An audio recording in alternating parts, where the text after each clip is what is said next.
I had a little difficulty. A little difficulty today. Welcome you guys to True Tea Podcast. You guys, it's your girl, Legendary Miss T.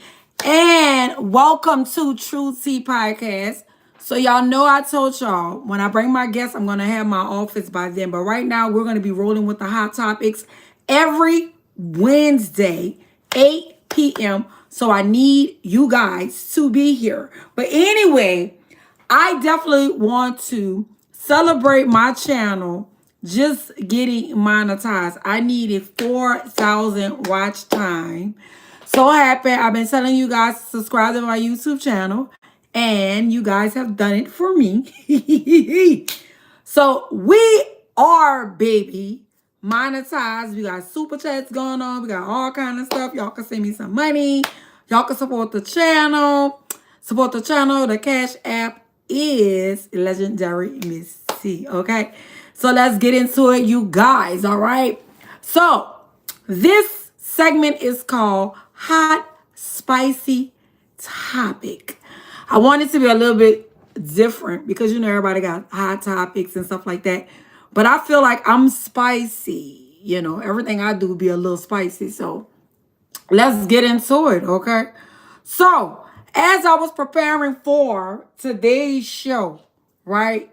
Picture I'm on Instagram and they had some kind of meme that came up. Well, it was somebody that posted this, and it was just really crazy to me. It said a woman was shot after accusing a man of giving her a STD. Look at that, y'all, in New Orleans. Look at that. Look at that. So basically, they were saying that the New Orleans police said that a man shot a woman after she asked him about contracting a sexual transmitted disease. The known female victim learned she tested positive for an STD and went to the 2700 block of Iberville to confront her companion. According to an initial police report, upon informing him, she demanding him to open up his My Chart. Instead of showing her his medical records, cops said he pulled out his gun. The suspect became upset, firing one shot into the girl's vehicle, striking the victim. The victim then drove away. NOPD did not say the victim condition is like unknown. Bruh, bruh, bruh. We serious? When I tell y'all, when I do my little true tea and I do my shorts and stuff, the reason why I talk to y'all and be telling y'all to protect yourself because HIV, STDs, and stuff like that is really running rapidly in the city, bro. Like, it's ridiculous. I remember, you know how they say history repeat itself? Well, a couple of years, years ago, a decade ago, I was a teenager, right? Or in my 20s or whatever, like, 30 or whatever, like younger. Well, let's just say younger, right? Look, bro, well, two decades ago, I was a teenager. But look, they had the epidemic then when I was younger because they had people that used to go to my grandma's church that was HIV positive. We used to be around people that was HIV positive. So I'm familiar. I had people in my family that was HIV positive. But what I'm saying is, girls, y'all got to take these men to the doctor. Vice versa, too. The men, y'all got to take these females to the doctor. Pulling out my chart and all that saying non-detective, that don't mean nothing. You could be non-detective and they still got another test they can run to know that it's in your blood. It just ain't going to say you don't got HIV. It may say it's non-reactive or something. But if it's non-detective, that don't mean you don't have it. It's still in your blood. So people, to me, need to be educated more when it comes to HIV because I feel like a lot of people ain't. You heard me. So, baby, let's get into these topics, baby. So, we talked about that. The STD thing that's going on in New Orleans that I just found out when I was preparing for the show tonight.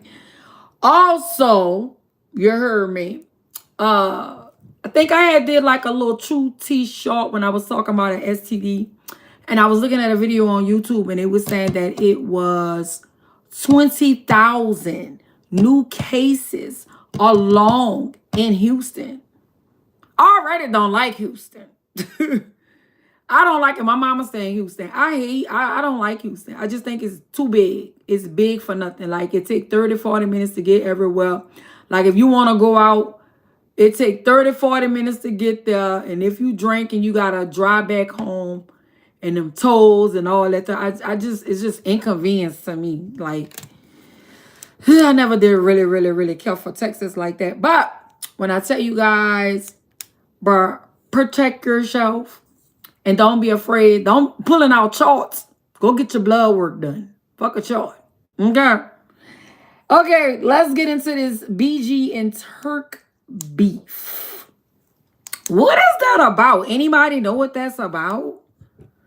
Because all I know, I be seeing them going back and forth. I don't be wanting to get into them because I kind of know both of them. But that's crazy that it's going on like that. But I do really think that when I was telling y'all about him getting kicked off a tour, I just kind of think that was kind of Birdman doing. He do stupid shit like that. Bad for business and really not business orientated and be lying talking about he can work with everybody and he can't. So I think they kicked them off I think they kind of kicked them off the tour or whatever. But let me tell you something. I like the way Turk moving. Let me tell you. See when somebody show you they don't fuck with you, you don't run after them. You know what you do? You gonna do your own thing. And that's what I like that what he doing. Because he just as talented. He rap fucking better than Baby. He just as talented as BG. He fucking talented. All of them talented to me. You know what I'm saying? But that's what I was telling y'all about the treatment with Cash Money. Look how they treat people. You heard me? And that karma gonna come. That karma coming now. Karma might be right there right now. Like, you don't treat people like that. That's why I don't care about having a relationship with Birdman or Cash Money, because they don't know how to treat people. They treat people on materialistic shit, on what they got, versus treating a person on if they're a good person or, you know, because I don't really think Turk deserved that treatment like that. That's crazy. Yeah. But he don't like me just like he don't like Turk. And that's just crazy. But I wish him the best. You heard me? Anyway, let's get into this. So, yesterday, or was it the day before in New Orleans, NBA YoungBoy was down here. When I tell you guys, my nephews love NBA YoungBoy. I didn't know who he was. All I know was I remember staying in the East, watching my nephews, and they wanted to spend the night. I said, y'all can spend the night. All I know was they was like, TD, we can watch YouTube. I was like, yeah, y'all can watch YouTube. All I know is YouTube stayed on for 3 days with NBA YoungBoy. And that's how I found out about him. Through my nephews. NBA YoungBoy have a big impact. And it's so crazy because he about to make a whole bunch of money right now because he never toured.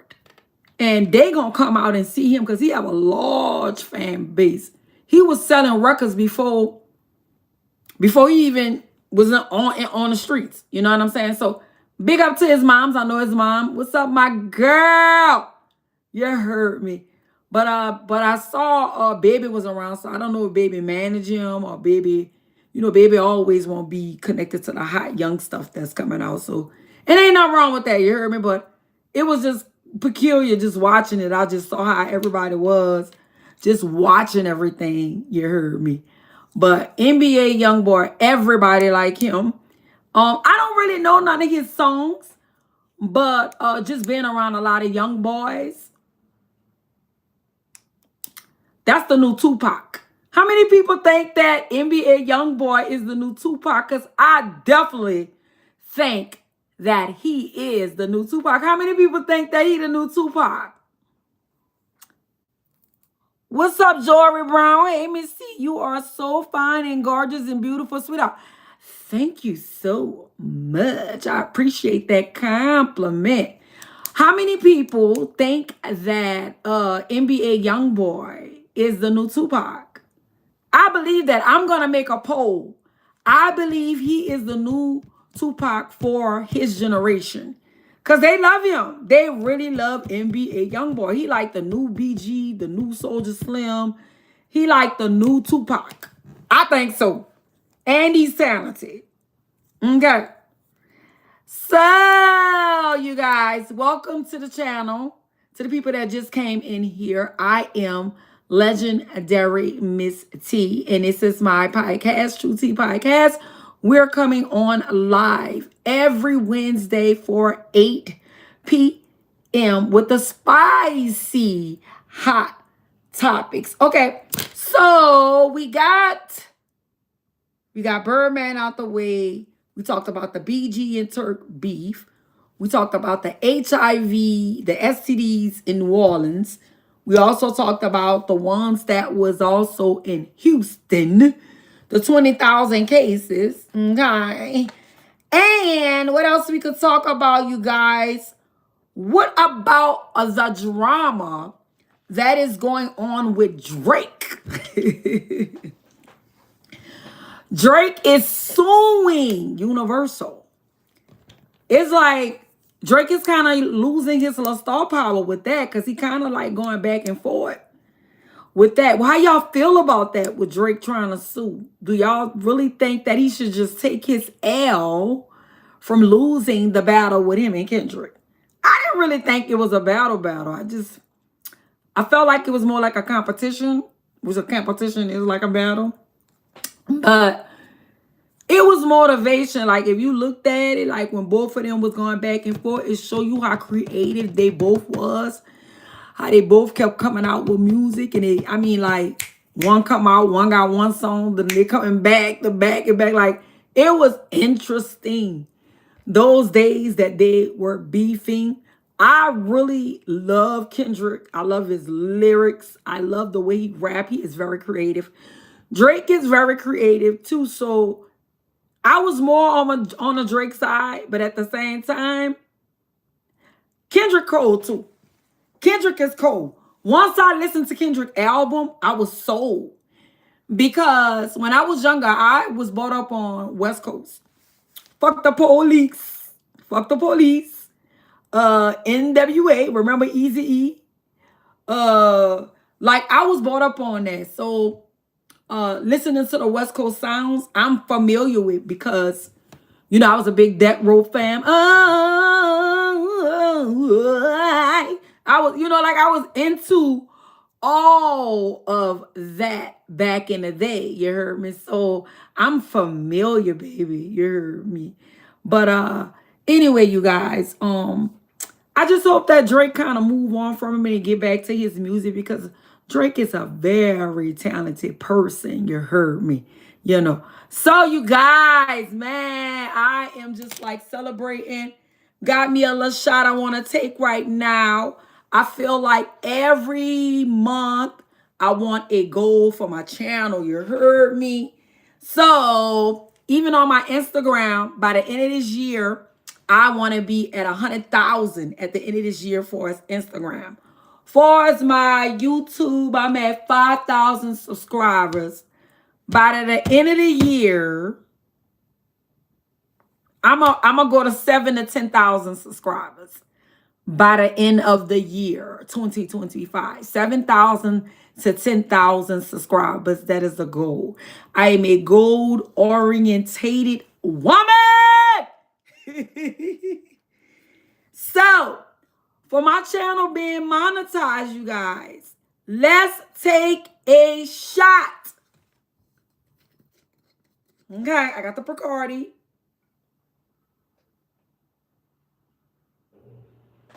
Woo!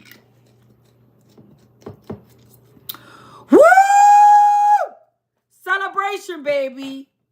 Every month we are going to celebrate. Every month we are going to have our goals in order for my channel, baby, because this is going to be a beautiful community over here. And also, if you don't have a good, comment to say, you want to be negative, you're going to get blocked. That's my rules. You're going to get blocked.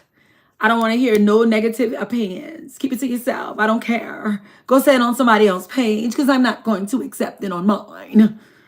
Okay. You guys. So anyway, we talked about everything I wanted to talk about. Housewives.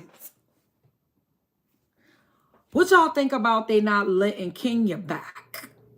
I really didn't care for Kenya on the show because I used to be thinking that Kenya from Atlanta Housewives faked a lot of the storylines that made the show phony. Like when she was messing with the guy Walter, that was kind of fake and phony because they wasn't really together. Then she had the Matt boy, that was like a teen love affair. Like it was just whack.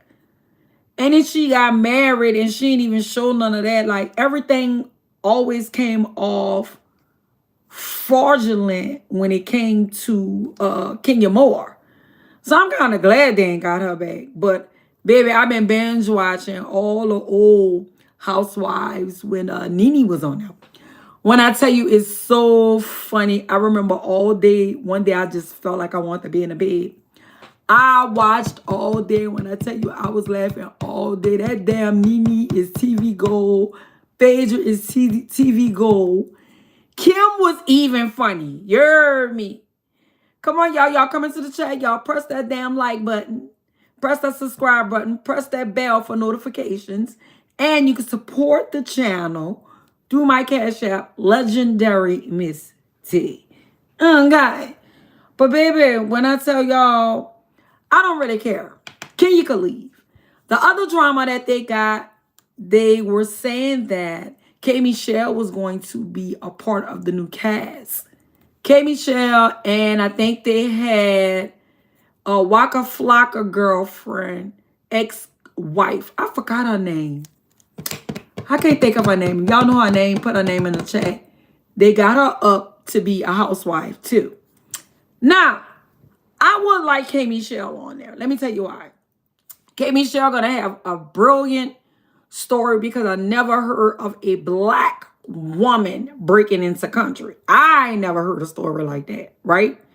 Probably did have a story like that. But what I'm saying with K. Michelle, you know, that's going to be interesting to watch that, to see a black female break into country. Well, we already know Beyonce did it already. But just to actually really see her go through the motion, I think that's going to be really, really, really, really, really dope. So I can't wait to season 17 come up. Far as Nene, if they want to add Nene, they can.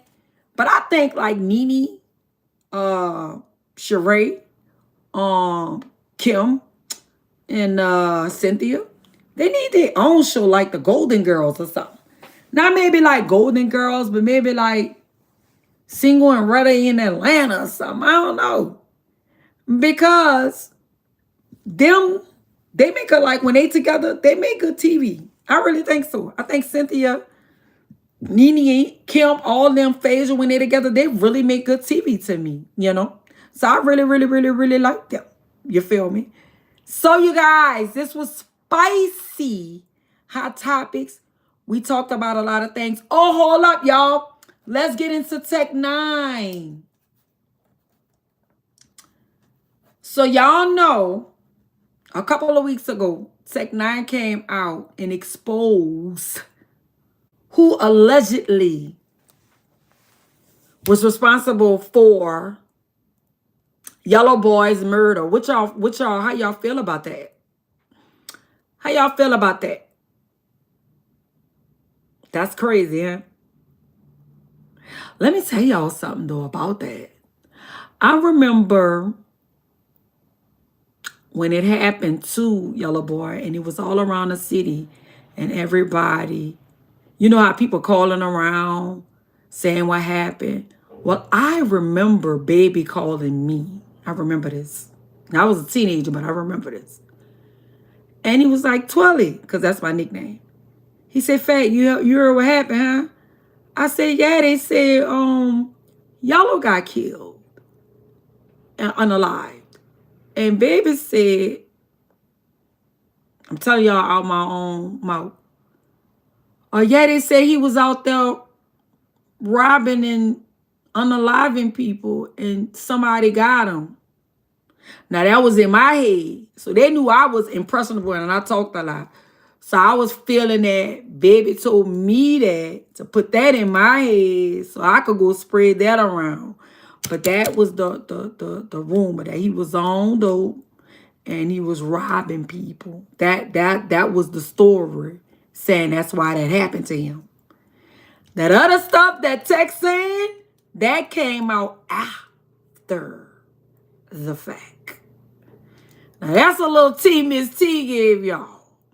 Let me tell y'all. Tech Nine not lying about none of that stuff. I was young and impressionable, but look, I watched them fight.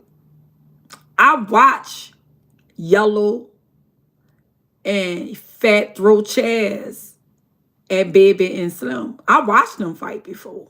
I watched it. Used to be a lot of fighting, and every time, you know, they fight, it always used to be about money. It always with cash money. Always have been like that. So I just want y'all to, you know, y'all calling him a rag. Ain't no rag, man. Like, maybe he couldn't move the way he wanted to move, the way he moving now. You know. That rumor been out, you know. I can't say that he did, you know. But allegedly that's what they're saying. You know. But I like this. You know why? Because when I had my little breakdown and I was going through everything I was going through, everybody was just calling me crazy. And I understand all the stuff that I was going through as a teenager being around that man. And not treating me to its finest. And they just wrote me off. But I'm glad that happened because it showed me who was my friends, who wasn't my friends. You know what I'm saying? But when they talk about Tech Nine ain't no bad person. Tech Nine got caught up in, you know, what he said he was on drugs and stuff. But everything he's saying, and I'm telling y'all this because I was there. When y'all be saying people be lying, I be like, how y'all think people lying? I've been knowing Birdman before he was Birdman. He was Bryant. Baby when I met him. Baby was B32. Okay? Not Birdman. That shit came way later. Tech Nine not lying about nothing. Okay? Like, for real. You know. But it was just so many rumors back then about who did this and who did what. You know, and I was a teenager. I just heard what I heard. And I used to be hearing all kind of stuff. But I can't pinpoint and say they did. Like, I wasn't there. But I, like that conversation I told y'all, I remember Baby calling me and telling me that. And that kind of threw me off, thinking that's what would happen. Because we already knew he was on dope. So that's why I thought that's why that happened like that, you know, allegedly. But that's my time, baby. I love you guys. Thank you. Like I said, by 2025, hopefully we could be at 10,000 subscribers. 7,000 to 10,000 by January. I believe we can do it. Every Wednesday, I am going live with the True Tea Podcast until I get into my office. I'm going to fix my office up. And you guys, my show, Free Your Mind, will come on for 7 p.m. That's when I go into stores. That's when I go into restaurants and stuff like that to tastings or whatever, or interview people or whatever I want to do. That's my little show, Free Your Mind. It's like a relaxing show. That's going to come on for 7 o'clock. Thank you, guys. I love y'all. You heard me. And always remember to always be yourself. And always remember to put yourself first. And always love on you. I am out. Bye, bye, bye, bye, bye, bye, bye.